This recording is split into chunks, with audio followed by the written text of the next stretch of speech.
Welcome to the Nonprofit Podcast Network. Our purpose and passion are simple: to highlight the incredible nonprofits that make our communities stronger.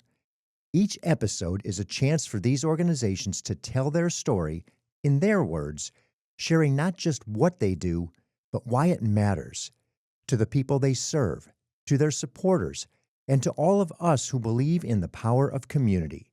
Through podcasting, we hope to amplify their voices, inspire connection, and give them one more tool to impact the hearts of donors, partners, and neighbors alike.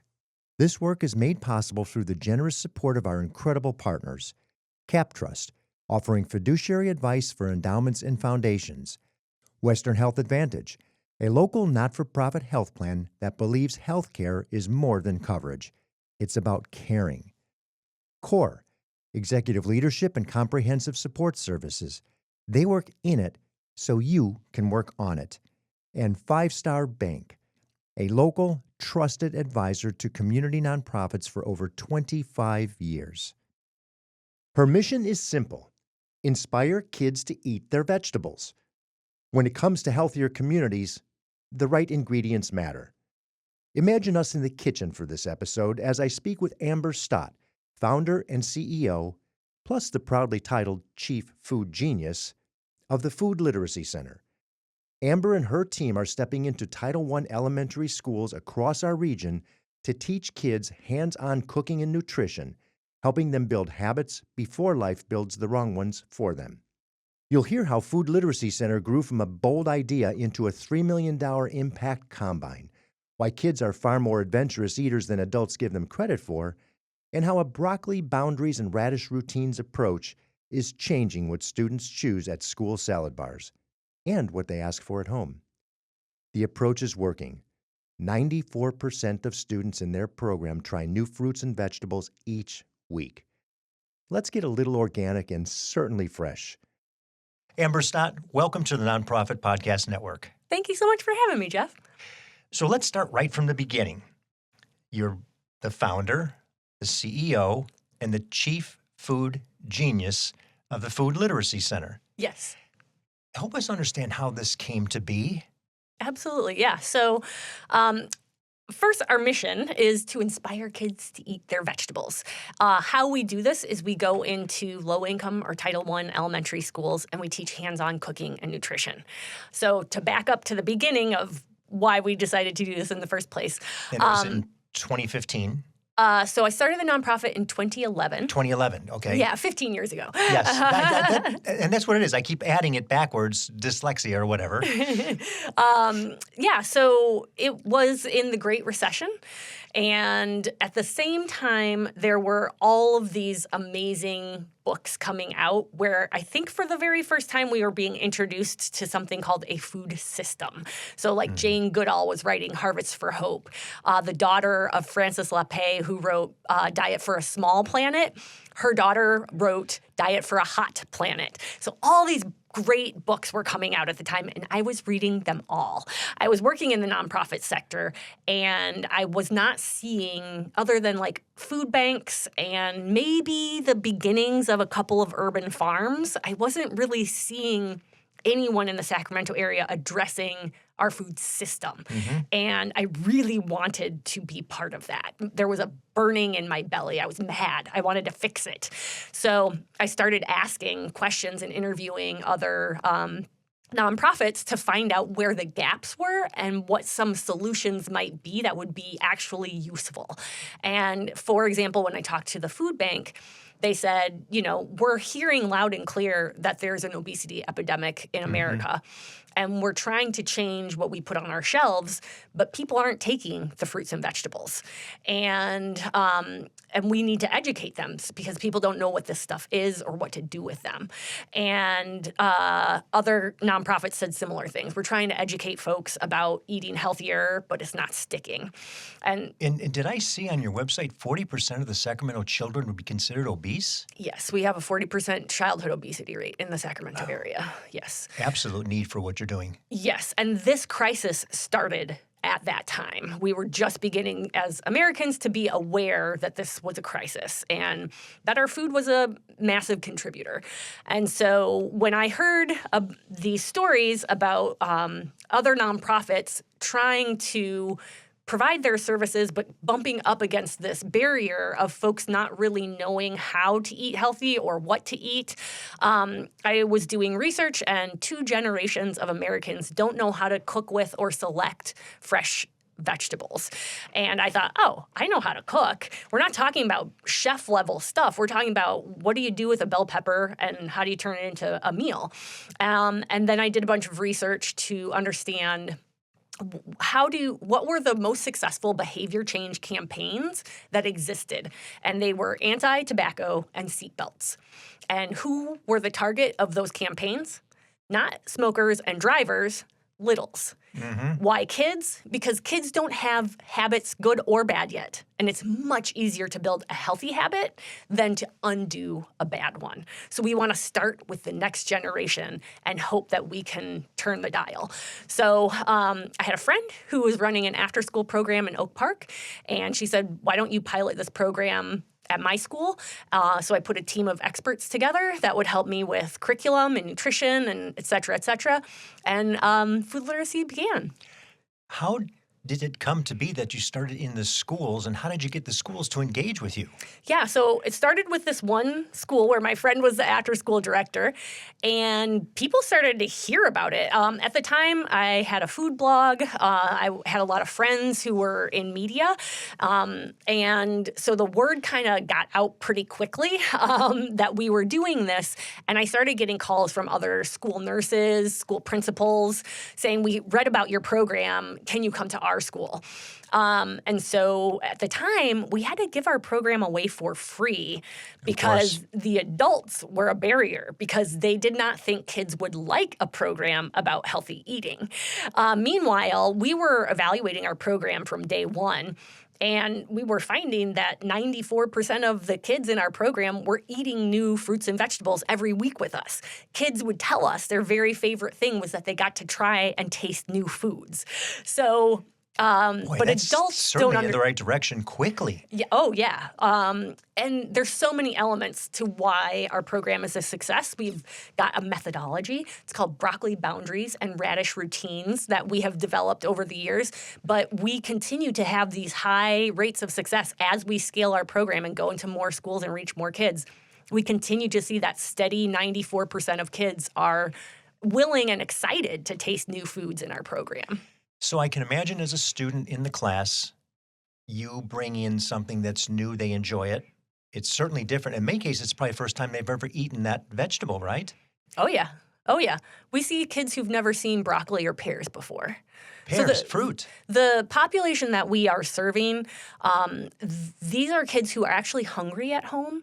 And so it's kind of hard to wrap your mind around how hungry kids can also be obese. And the problem in America is that our food that has a lot of calories is the cheap food, but those calories aren't nutrient dense. And so you end up with these diet-related diseases, even though these kids don't have enough to eat. And so that population in particular, when you're on food stamps, for example, you have a very limited budget.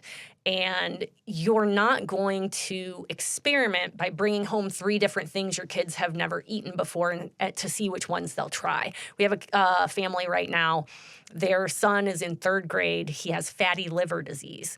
And the mom was very excited to find out about Food Literacy's program because she knew her kid liked broccoli, but she doesn't have the means to go to the store and bring home 4 different things to see if he will eat them. Whatever she buys must be eaten because that's their only food. So she was excited that in our program, he'll be exposed to more varieties so she can find out what he likes so that she can then start buying a better variety than just broccoli for him. And that's what we find. And I do hear this fatty liver disease in our youth, any youth. If it's even young adults, that should not exist. Yes, and kids have adult diseases now. Yes. Right, and we know it's ingestion. It's what we're eating is causing it. There is no other option but what comes in our mouths. I mean, it's a combination of things, right? We look at the sure social some determinants of health. So there are all kinds of things. Your zip code will determine how long you live and the type of health you have. And the kids that we are working with, for example, don't have sidewalks, don't have safe places to play. So how can they be physically active? The location of the stores that sell healthy food is often you need transportation to get to them. Food That's deserts a in the barrier. neighborhood. So the social elements of the way cities are designed and built and who gets which resources, all of these things stack up against our kids. But what they do all have is they're going to public schools. And in the state of California, all of the elementary schools have salad bars. So if our kids learn to love and eat fruits and vegetables, they have access to that at their school. And in fact, we partner really closely with the school lunch program, and they tell us that in the schools where we have food literacy programs, those students will take more and a wider variety off the salad bar. Oh, isn't that wonderful? So something's happening there. We're going to talk about impact in a minute, but there's a proof positive right there. Oh, yeah. Yeah. So student gets excited about the food that you are exposing them to. They go home, then what? Now, you addressed that parent is concerned and understanding, but I'm sure there's a lot of places where the student comes home and says, Mom and Dad, I just ate this, whatever it is, and either they don't like it or they don't know what it is.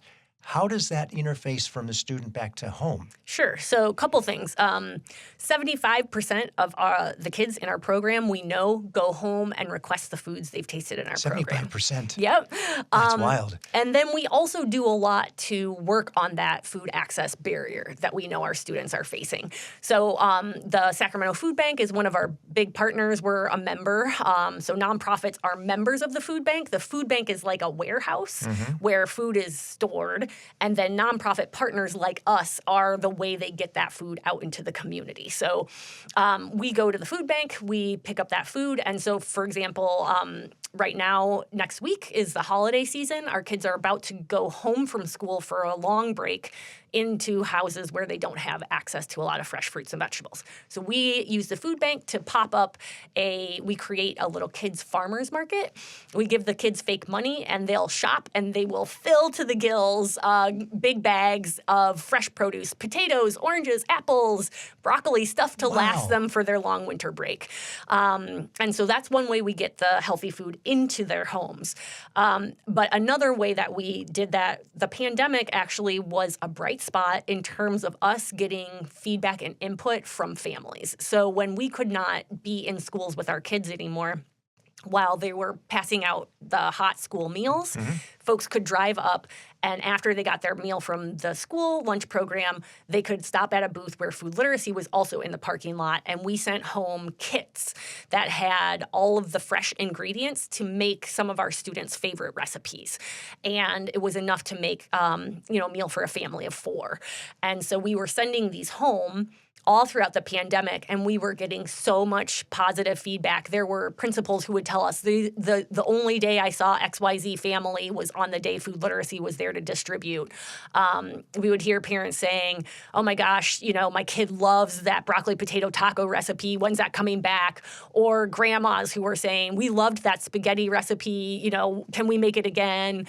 And then when schools reopened after the pandemic, we went back to our hands-on cooking program and took the recipe kits away because that was, we thought, a temporary solution.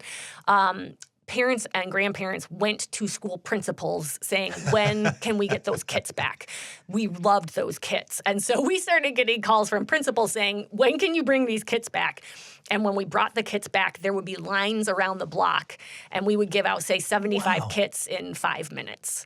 So they're very popular. Kids love these recipes. And we're working in schools where we reach an average of 100 kids per school. Right now, we're going to be in 23 schools this school year. You answered my question. I was just going to ask. So we get feedback on our recipes pretty fast. There's a lot of kids schools, eating them. a lot with an average of 100. That's 2,300 students that Yes. you're touching every time you're there. Yes, yeah. So we get feedback real fast, and we know if our kids like a recipe. So if we're finding that the students are not eating that recipe, it goes back to get tested and redesigned or scrapped altogether, and we come up with something new. So Do you test them on the students to oh identify? yeah, yep. Bring it in And for a lunch or something or a breakfast? Or? we just bring it to the program because we'll reach so many children right then and there. I love So it. yeah, so we'll know very quickly if a recipe has landed. And we end up tweaking recipes based on what we're seeing or how the kids are interacting with them. We also get like little requests from kids. Our broccoli potato taco was a double dog dare from some 5th and 6th grade students at Pacific Elementary, where they told me I couldn't make a broccoli taco taste good. So we had a contest. We came up with 2 recipes, a cactus taco and a broccoli potato. And then the whole school, the kids cooked them for the whole school, and they did a taste test. Boy, how fun is that? Yeah. So we do fun stuff like that. Well, you probably have some emerging chefs out of this thing at some point, too. We do, and we're so proud. Of course, we don't know where all of our students are, but we hear from time to time. And so I know for sure one is currently at Hook and Ladder, and another. That's so neat. Yeah, another is a chef at Ella. So really proud of them. Wow. Yeah. Both great restaurants. Yeah, absolutely. So, yeah, some kids fall in love, and it sticks. As you look at the program, I'm sure there's many things you didn't foresee, coming down when you started it in 2011 to where it is today in 2026, 25 today as we speak, but soon to be 2026. Who are the people that you collaborate besides the schools and obviously the food bank, Sacramento Food Bank and Family Services? Who else is in there that works with you, collaborates with you? Because I can see you touching so many different organizations. Oh, yeah. We have a ton of partners. I mean, no nonprofit is successful without many other nonprofit partners. Mm-hmm. We are located across the street from public housing. So SHRA is a big collaborative Sure. partner. We have relationships with small urban farmers. The food bank is a big one. The Sacramento Public Library actually has been one of our more important partners over the years. We started off in a lot of libraries before the schools invited us in. Okay. So we've done a lot of programming with the libraries. We helped with they always do summer feeding programs. So we'll come in and do nutrition activities and education in partnership. So many partners. Yeah. And I can just see all the tentacles you've got into the community, because when you're talking about food and kids, everybody wants to be there. They want to help. We know a student can't learn if they are sitting in classroom hungry. It's just, Absolutely. it's impossible. Mm-hmm. With regard to budget, when you started, obviously you went from nothing and continued and continued and continued. I think around 2015, you said you maybe had $300,000 to work with. Where are you today? We're about $3 million now. Oh, so my goodness. yeah, thank you. We Tenfold since 2015. Yeah. We right cause, right time, I think. And honestly, the proof is in the children, right? They're asking for this program by name. Wait, here's another great example of that is that so we only teach elementary. And there's a school called Luther Burbank, and they have a high school program where they teach gardening. And those students were asking their teacher if they could get cooking classes on top of their garden class. And they reached out to Food Literacy Center. Our educator shows up on the first day to teach and recognizes 3 to 6 students that he had taught when they were in elementary school. So they were the ones asking for the cooking classes because they had already had that exposure and wanted to continue to learn. So yeah, it's really exciting to see that longevity. And I think, again, the parents demand it, the principals demand it, the school nurses demand it. I think people see the results. Like I told you, we in the beginning years, we had to give our program away for free. No one would. So it's unusual for an after-school provider to not get paid by the school district. They have a budget, and that's how they run after-school programs. So it was very unusual that we were in all these schools and just doing it for free. at some point, the school district realized how much we were doing and the impact it was having. They came out and saw our program in person, and they were immediately like, we need you in more schools. We're going to pay you. So that was an amazing turning point. That did not happen, I think, until 2022. So it hasn't not been that long that we have had, and we still find today, when we want new schools, sometimes we have to offer the program for free because the adults can't wrap their minds around the fact that the kids would love this program. Well, and you've got a couple of things happening there. You've got almost a self-sustaining program because you start them at a young age. They go through grammar school, they get to high school, and they say, where is it? I need this. Yes. And I need the engagement. The district is now asking us, will you go to middle schools? Will you go to high schools? As good as it gets, right? So, yeah, the demand is there, and we're really the only nonprofit in this community that is providing this type of service. We'll return to this fresh medley of a conversation with Amber Stott of the Food Literacy Center right after we hear from those making this program possible. I'm James Beckwith, President and CEO of Five Star Bank. We're dedicated to supporting nonprofit organizations who advocate for the strength, resilience, and vitality of those they serve. When nonprofit organizations thrive, our community does too. By supporting the Nonprofit Podcast Network, Five Star Bank is amplifying the voices and meaningful impact of our nonprofit community. We're Five Star Bank, a trusted nonprofit partner. How can we help you?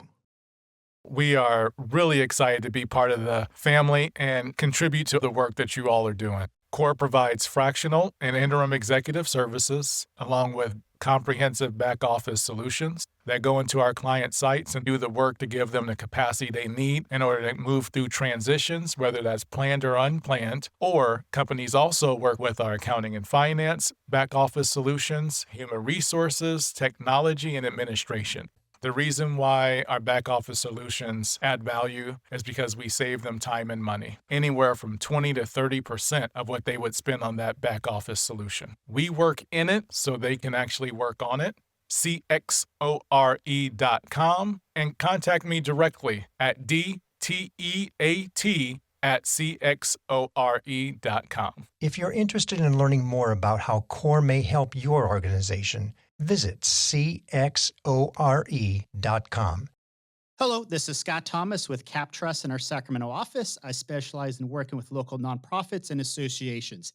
Annually, we survey private and public nonprofit organizations across the country to better understand challenges they see in today's environment.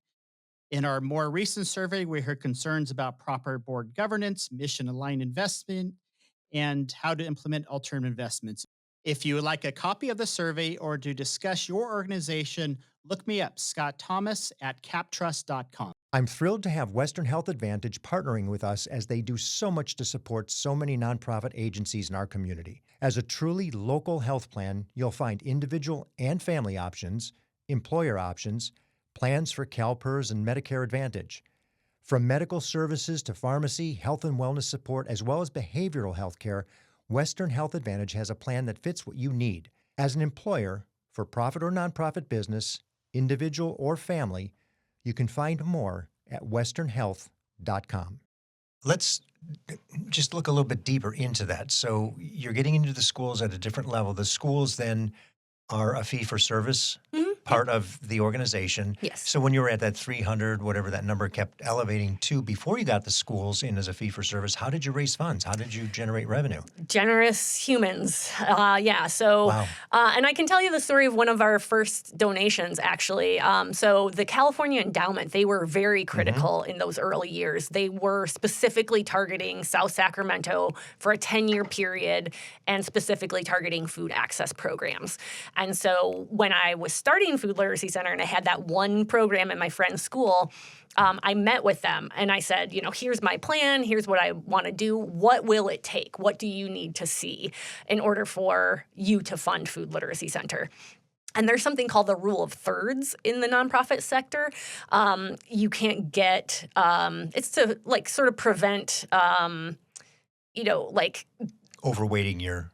No, it's to prevent I think companies from saying, "Oh, we have this charitable arm," but they're the only Gotcha. ones putting the money in the pot. Yes. So if you're genuinely a public Self-serving. charity, you should be actively looking for donations from a multitude of places. Yes. So nobody kind of wants to be that first check because then your rule of thirds isn't there, right? They look like the sole source, right? Yeah. Uh-huh. So I understood that I needed to have some other early funders before endowment wasn't going to cut the first check.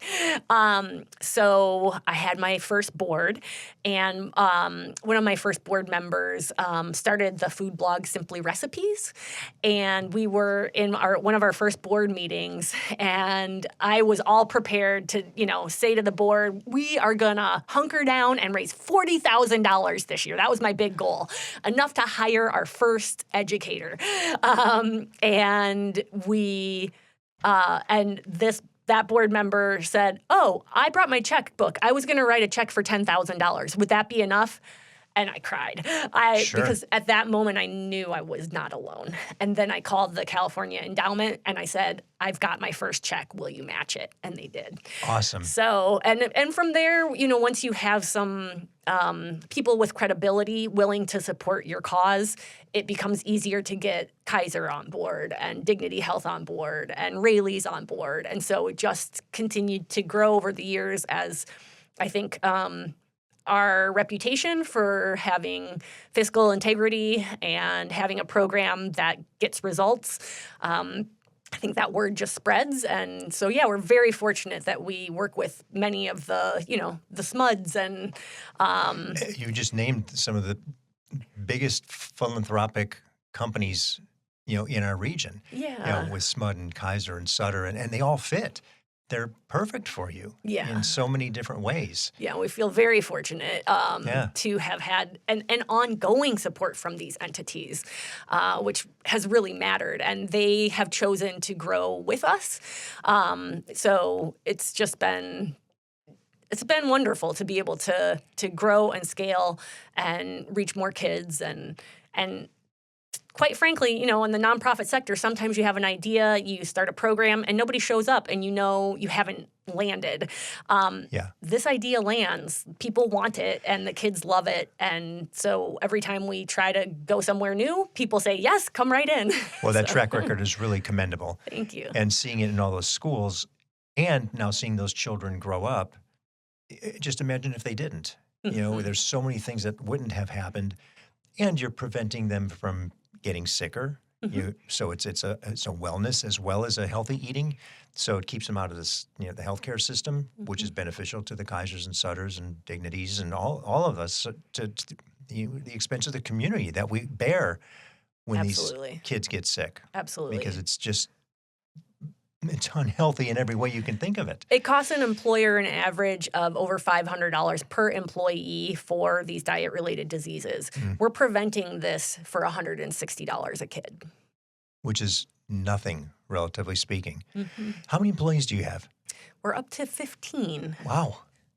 15 in a $3 million budget. That's not a lot of people for a lot of activity. Yes. We work with a lot of volunteers. So for every school that we go to, we send one paid educator, and they're accompanied by volunteers from the community. That's the only way we can do it because cooking is very hands-on, and so we have to have a 1 to 10 teacher to student ratio. And so if we have 40 or 50 kids in a class, we're trying to bring in 4 or 5 humans, but we can only afford to pay for one of them and keep the cost of our program at what it is so that we can scale. So it's harder post-pandemic because nationally volunteerism has dropped. Yes. So we'll be hiring a volunteer director in 2026, and hopefully we can find some really strong candidates because it is crucial to our ability to grow. Sure. Well, I think people engage differently with different causes. And this is certainly one that has not only a heartstring tug to it, but who doesn't like hanging out with kids? Yes, you get to actually be hands-on and deliver the program. That's pretty rare in the nonprofit sector. So let's shift a little bit. You have had the benefit of a dream being realized recently, excuse me, with regard to a cooking school that you've built. A 4,500 square feet cooking school with a commercial kitchen inside. Yes. what is that? And how did that happen? And because that's realized, what would it look like if somebody says, hey, I want to double down on that? What would you do if someone came in with a blank check and said, Amber, love what you're doing. Here's more. Yeah. So to answer the first part of the question, the cooking school. So our school district built us a cooking school. We got to help design it and conceive the programmatic elements that would be, met by this design. We got to pick out the colors, Wow. everything. Yes. I remember there was an architect. They interviewed us extensively. Then they went and drew things. And then they put me in one of those 3D goggles. Yes. And they had me walk around in the drawing. And I remember saying to them, this isn't big enough. We're already growing. As you guys are building this, we're growing, and this needs to be twice as big. And they went back and made it bigger. I mean, so we've been amazingly fortunate. Wow. Yes, that we've had this level of engagement with our school district and that they prioritize. So we paid $0. The school district used their money to provide this benefit that we get to operate. So it's an amazing. It truly is. Yes. You just don't hear stories like that. You do not. And so, and we're very grateful. Our school board was prioritizing student health and saw the successes that we were having with students, and it became a clear path forward for them. So we're very fortunate. And so in this school, it is located right next to a current elementary school. It has a 1-acre plot of land that we use for a student farm. It is also an example of government gone right.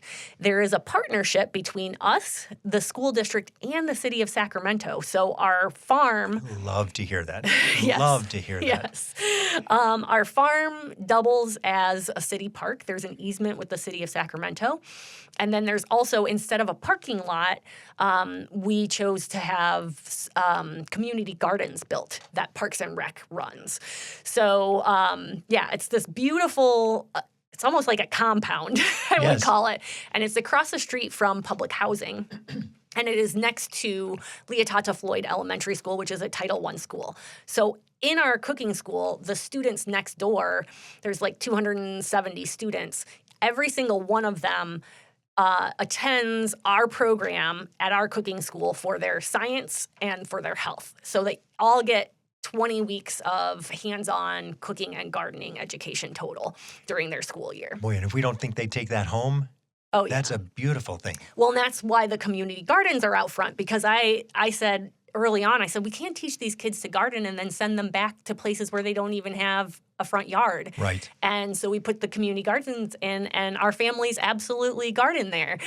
So we see our students and their parents gardening in the community garden after school. So it's really nice. So that is the Today. dream that has been realized. We got those keys in 2021. So we've only had a few school years in that facility. And then... Can I ask you, as a full cooking compound, so to speak, what do you do with all the food? What are you cooking for? The kids cook in their cooking class, and then they eat it. Okay. Yeah. So it takes care of whomever those children are that are in the classes for that period of time. Yes. Okay, perfect. And then we also use the facility, there's a huge walk-in storage. So when we go to the food bank for all that produce that we use at our kids' farmers markets, we have the place to store it. For all those recipe kit distributions, which we still do to this day. Those aren't going away. They want more and more is what they want, those Exactly. prepackaged kits. We have increased when the whole SNAP scare happened. Yes. And so... what's happening with SNAP? On October 1, the state of California, the federal budget, the big beautiful bill, diminished how much money was being put towards SNAP. Mm-hmm. So the state of California, that all took effect October 1.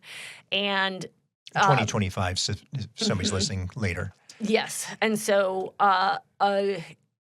full, I think 20% of that budget that got axed was the budget for the SNAP nutrition education program, which is free statewide nutrition programming.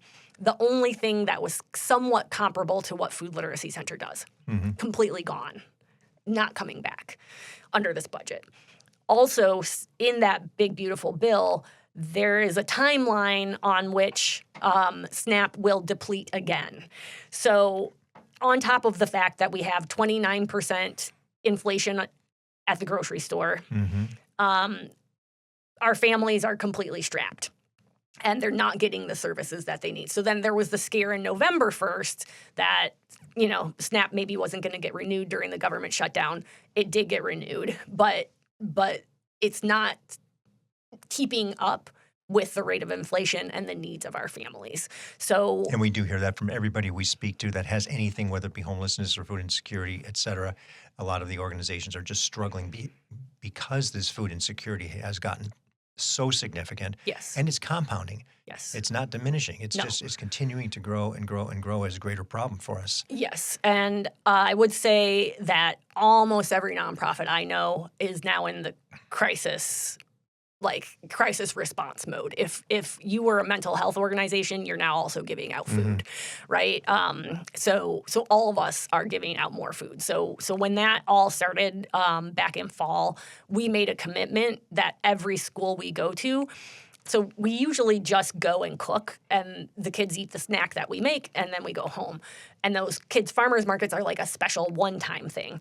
But now we go with huge 3 to 5 boxes of produce, like 50-pound bags of carrots, for example. And we are dropping that in addition to our program. So when we go to the school, we bring those boxes and bags and let people just fill them. So that is now a standard part of our programming. Great. Is this food distribution to meet that need. And we continue to hear many stories from the families that this is critical. We had one little boy, he looked so sad. Most kids get very excited about the kids' farmers market. He was sad. I said, "What's wrong today?" He said, "Whatever I take home from here, my mom's going to make me eat." I said, "Then make sure you only take what you like." Yeah, so he right. grabbed a whole bunch of apples and carrots. I would say that might have been the problem. He was eyeing what he likes, and maybe there wasn't enough of it or something. He's thinking, "Gosh, I don't want to have to take the broccoli or the he thought radishes." he had to take all of it. I was like, "You don't have to take an onion." There you go. There you go. So the need is there.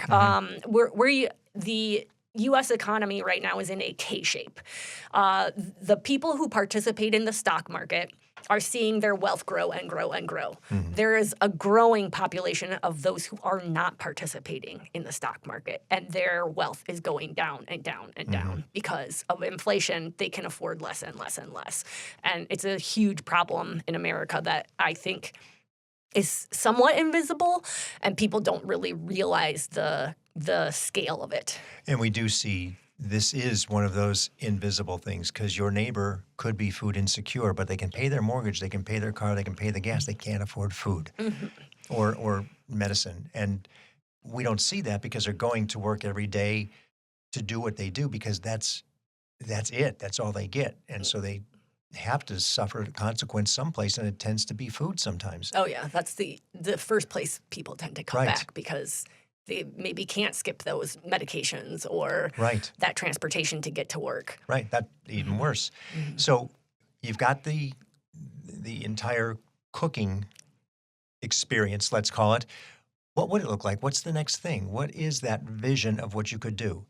So we have a plan right now. Of course you do. Why am I not surprised? Our goal is to double the number of schools we are in by 2027. So from 23 to 40-something? So I started this in 2025 when we were in 20 schools. This year we'll be in 40. 23. We want to be in 40 by 2027. Wow. And the reason for this is because of that K-shaped economy and the need and demand growing. And we have incrementally grown by 2 or 3 schools a year. And it's time to lean in and Kick it up a little more. Exactly. So we need to get to more students as quickly as we can because the need is there. So. Yeah, and that's a very simple one because you've got a proven track record with experience in the 23 schools today. You see the demand, you see the favorable reply and response, not only from the students themselves, but the students, the parents, the teachers, the principals. The school system is now saying yes. So it's just a matter of being able to scale to do it, to offset on the other end, which would be, the funding for it. Hence, here's your blank check. Go. Yes, yeah. And we know we can scale because we have been. Yes. And so now we want to try to scale quicker and faster, obviously measuring and tracking as we go because we don't want to lose program quality. We still want that 94% of kids who are willing and excited to taste a new fruit or vegetable in every program, for example. So we will continue to monitor that. And then once 2027 happens, obviously we're not going to stop there. There are 40 Title I elementary schools in Sac City Unified alone. We also serve Robla School District. We also serve Washington School District. And we have sites on Natomas, Twin Rivers. So we've been getting a request from all those school districts all along and haven't been able to meet the need. So that's our goal, is to practice with this big doubling and then hope that we can go beyond. And then beyond that, Sure. I don't want to scale forever because I do think we would start to lose program quality. So my dream beyond that is that in 2013, I developed something called the Food Literacy Academy because I was the only person running the nonprofit, and we did not have any staff. And so I heavily relied on volunteers to actually deliver the program with me. And going back to the libraries piece, so I had 15 people in this, I called it the Food Literacy Academy, where I trained people to be certified food geniuses, hence why I'm the chief food genius. Of course, there we go. And so in that program, the requirement was you apply, you get to go through this program for free, and then in order to maintain your certification, you would deliver X number of hours of food literacy in our community through us.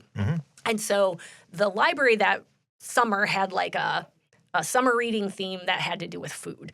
So they contacted me. They said, hey, we want you to come do these classes throughout our library system. So I sent them here are some ideas. They came back and they wanted something like 50 programs. Again, it's just me. I was just going to say, there's only one of us. And these 15 volunteers. So I said to the volunteers, I said, I would like you guys to only sign up for what you know you can commit to, because there isn't a sub. You can't call in sick, right? And so only sign up what you can commit to, and I'll tell the library the rest we can't do. They signed up for every single program. Of course. And then when one of them had a conflict or got sick, they called each other. And with those amazing 15 volunteers, that's how Food Literacy Center really was able to scale in the first place. Now, obviously, I have the one paid instructor in each school, but ultimately, I would like to take that Food Literacy Academy model and train food geniuses in other communities so that we can hopefully reach beyond, but we aren't the ones delivering the program. Because, say Iowa wanted a program like this, the recipes are going to be different, the food's going to be different, the culture is going to be different. So I want other communities to be able to take what we have in our model, but adapt it for what works in their own community. So that's the dream. And that's a beautiful vision, because we can see that, and we can see the benefit in those communities based on what you're doing here. Into all those every market has these schools and these neighborhood systems that need the attention and the help for the students. Yes. That's a given. We just know that, and some much more than others. Yes. So back to reality today, what is the greatest need? Yeah. It's not just one, obviously. Funding always, but volunteers. Okay. Yeah. And it's funny you say that, because we did talk about the difficulty now of volunteers that's coming up more and more in these conversations. Even some organizations that are perfectly well funded, they said, we need people. We need the help. We need to get others that can, support us, because we just can't obviously make them staff. But the opportunity for volunteers has changed. Yes. We have to figure that out, right? Yes, we do.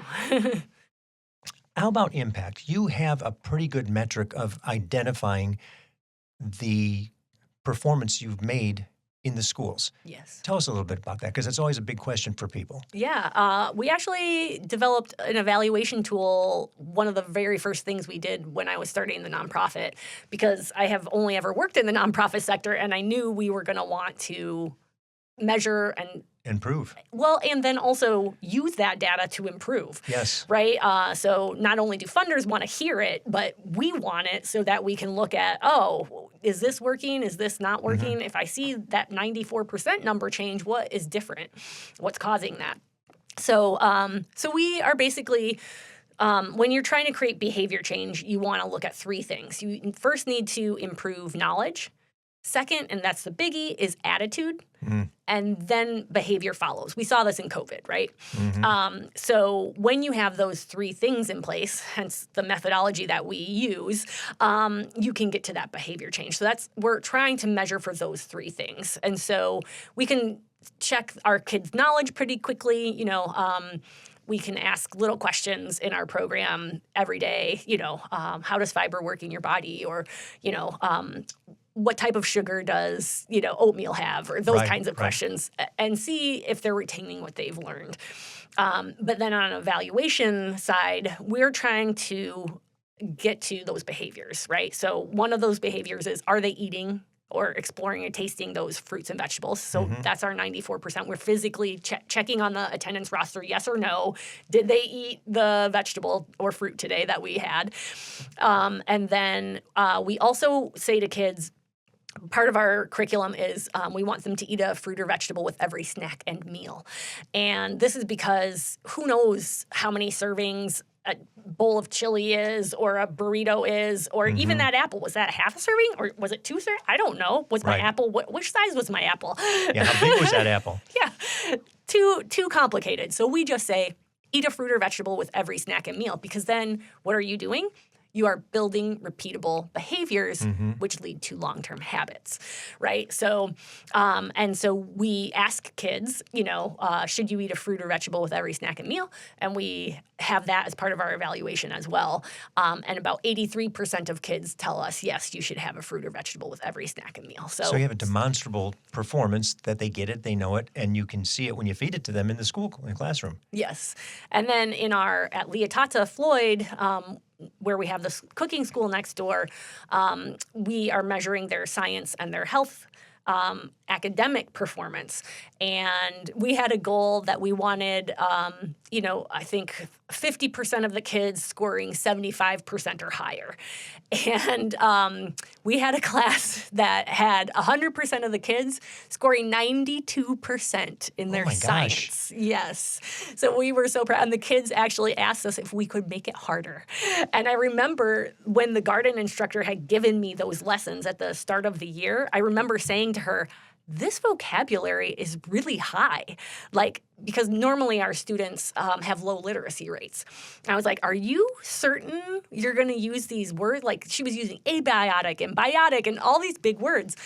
And she said, I feel confident that the students are at this level. And I said, okay, I trust you. You've been our garden teacher since the pandemic ended, and you've had those students since the pandemic ended.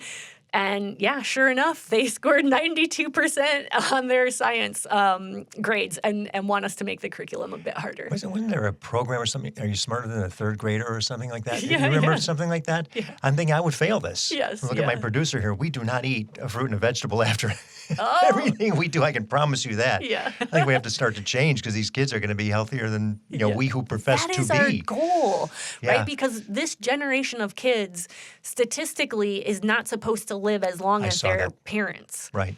So we definitely want them to live longer than us. Yeah, that's right? horrific to think. Yes. That their lifespan is going to be shorter than ours. There's just no excuse for that. And Not in this it's the country. first time in history. Right. Well, in recent history. Correct. Yeah. At least measured history, right? Yes. So, as a nonprofit leader, you have a lot of responsibility. You take it very serious. I can see that, and you're passionate about everything that's going into these kids' mouths. How do you get away from that a little bit for a break or relax? What is it that Amber Stott does to just pull away a little bit? This year, I ran a 10-mile race with Good for you. Harley, a mini donkey. So I like to do a lot of trail running, running in the mountains and, through the forest. And a friend of mine said, I have a friend who did a race like that in the desert with a donkey. And I said, how do I sign up? But I will say that I am thinking about solutions and what's next at Food Literacy Sure. Center It never, while I am on never those stops, runs. does it? No, it does not. At least you get that healthful benefit of the exercise. And I have to ask, how fast can a donkey go? Well, this little guy was very naughty. And so he went from like running a 6-minute mile That's pretty fast. for about 50 feet Oh, got it. before he saw a flower and wanted to sniff it and then walked most of the 10 miles slower than I walk to like my car. It was a very pleasant flower sniffing stroll. Oh, there you go. And he There was you go. very cute, so I got a lot of good photos of him. Oh, I can only imagine. How fun. Where were you? What part of the country? Or state, country? Where were you? On the eastern side of the Sierras. Okay. Down in the desert. Yeah, super interesting. It was really fun, though. I can only imagine. Yes. I can only imagine. And there were so many different donkeys. It was really cool and fun. Oh, it's not like you were just one at a time. This is a was one-off. a- There was a bunch of people out there walking with donkeys across the desert for 10 miles. It was called Run with the Burros. Yep. Oh, my gosh. Yep. But I did not win the prize for being the last donkey to cross the fence. I thought Okay. for sure I would be, but I was not. Wow. How fun is that? Yeah, it was fun. What's the best way to learn more about the organization? Our website, foodliteracycenter.org. And how does one become a food literati? That's what I want to know, because I saw that and I thought that was such cute wording. Thank you. Yeah. So we work with food, and so we hear the term foodie a lot. And I was like, we have to come up with a different term for the people that are part of Food Literacy Center, because this goes beyond eating the food. Being a food literati is about wanting to change the food system.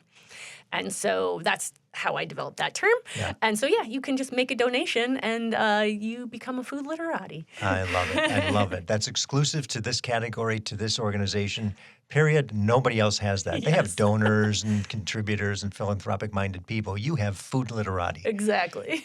Well, I have to say, I kind of thought I was a food-wise person until I started digging in your website, and I'm like, oh my gosh, there's a lot of things.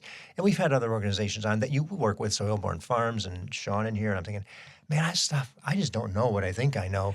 I know what's healthy for me and should eat more of, but not really. And back in the day, I was in 3rd grade, and I was a Weight Watchers kid. Thank goodness my mom said, dude, you're eating too much of something, and it's not right. And they had that program that really taught you how to eat well. And it helped. It slimmed me down a little bit from a husky to an average, I guess. And so many people have no idea, especially if we're adults at this stage of the game. You are now teaching their children, and the most vulnerable children, And who need it. Yes. And that's why I started Food Literacy Center, is that I was reading all those books. And I thought, and I completely, my whole worldview shifted in such a way that it changed the course of my career, right? And I remember thinking to myself, like, I have just spent all of my weekends and evenings reading essentially a PhD's worth of books here, right? And what normal human is going to do this? And you have to eat 3 times a day. So how in the world do you go to the grocery store and make a decision when this stuff isn't even taught in schools? Right.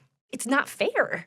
And so that was a huge driver of me trying to find where is the gap that I can plug so that we can get this information out there and make it easy to digest. Yeah, and you've done a brilliant job. You're doing this by yourself. I mean, from its origin, and I don't mean by yourself. You have your volunteers and your team and your staff and all that. But I mean, it's the Food Literacy Center here in Sacramento, and I'm sure there may be a few others around the country that you're starting to recognize popping up. But as much as we've harped and pushed and tried to demonstrate the value of financial literacy, yeah, that's good. But if you don't eat, if you don't have a good understanding of the food, which is the very basic need to get to the necessity of financial literacy, you're not going to have to worry about it. I worked at Women's Empowerment for a while. Yes. And it's a job training program where they help homeless women get jobs, right? And so a lot of career type, resume writing, what to wear to an interview, all that kind of stuff.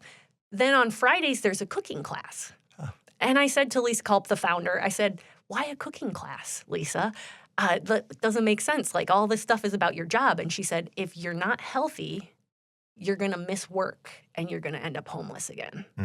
And that really stuck with me. And on the days that our students have food literacy class, we have the population that we serve, you see very high rates of absenteeism and tardiness. On the days that we have food literacy class, rates of tardy go down and absenteeism goes down. So kids want to participate in food literacy classes.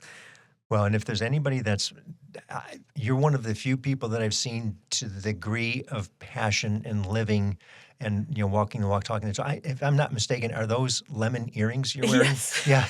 I thought so. For those of you who aren't watching on the YouTube channel, she has lemon slices, as earrings. I think that's wonderful. And what you're doing, and for the benefit of so many children who become adults, who pass that then on to their children to educate them about healthy eating and sustainability. Life sustainability is so, so valuable. So thank you for what you do. Thank you for having me. Thanks for letting me share. Oh, it's been fun. Thank you. Thank you for listening to the Nonprofit Podcast Network. We hope today's episode inspired you and gave you a deeper look into the work of our local nonprofits. If you believe in our mission to amplify their voices, please take a moment to leave us a positive review and share this episode with a friend. It helps more people discover the incredible work happening in our community. And don't miss future episodes. Subscribe to our weekly updates and monthly newsletter at nonprofpod.com. And if you're part of a nonprofit that would like to be featured, we'd love to hear from you. Just visit the Guests tab on our website. The Nonprofit Podcast Network is recorded and produced at Hear Me Now Studio with generous support from our outstanding partners. CapTrust, fiduciary advice for endowments and foundations. Online at captrust.com. Western Health Advantage, local care with community impact. Find the plan that fits at westernhealth.com. CORE, executive leadership and comprehensive support services. Visit cxore.com. And 5 Star Bank, a local trusted advisor to community nonprofits for over 25 years. 5starbank.com.